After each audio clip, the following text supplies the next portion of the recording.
Are up and running, sort of. The city powered up the loop through over the ride and rolled out the streetcar for a series of tests this morning. Local 12's Joe Webb was there, joins us now from trackside with that story. And I guess the question everybody's asking, Joe, did it pass the test? You know, it did, John. The streetcar was scheduled to take at least 3 laps around the 1.6-mile loop and over the Rhine that goes down Race and up Elm Street. They took 2 laps, and then they took the streetcar to the barn. We're at the maintenance facility. You can see it behind me right now. Now, that first lap was just at 3 miles per hour, and the streetcar performed like a champ. Now, engineers and technicians walked alongside the new streetcar as it inched its way along the tracks for the first time under power. Traffic moved normally around the streetcar like it's supposed to. And when it pulled up to the stop at Elm and Henry, they checked clearances at the curb, and they liked what they saw. The 3-mile-an-hour test was a success. It worked. Now, Metro is asking drivers and pedestrians to make note that there is a new, very big electric car on their street.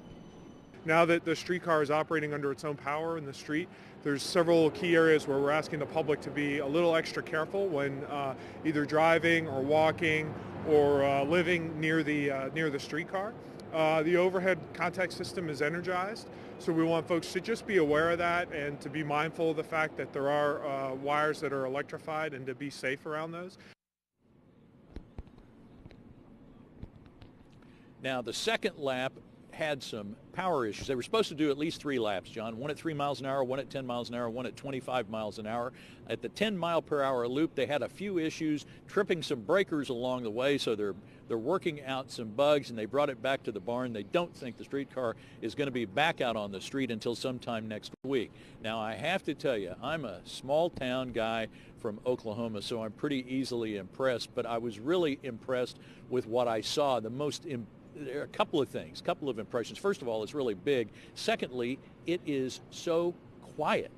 When it pulls up, you can hardly hear it. You can hear the brakes as it comes to a stop, but it's really pretty cool seeing this thing going up and down the streets. And people, because it's so quiet, they're going to have to pay attention when they're crossing the tracks. I think people will get used to it, but it's, yeah.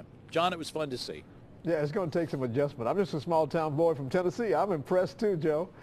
All right. All right, thank you. Well, you need to get down here, John. You'd think it was cool. All right, very good. All right, Joe Webb reporting live from downtown. Thank you, Joe.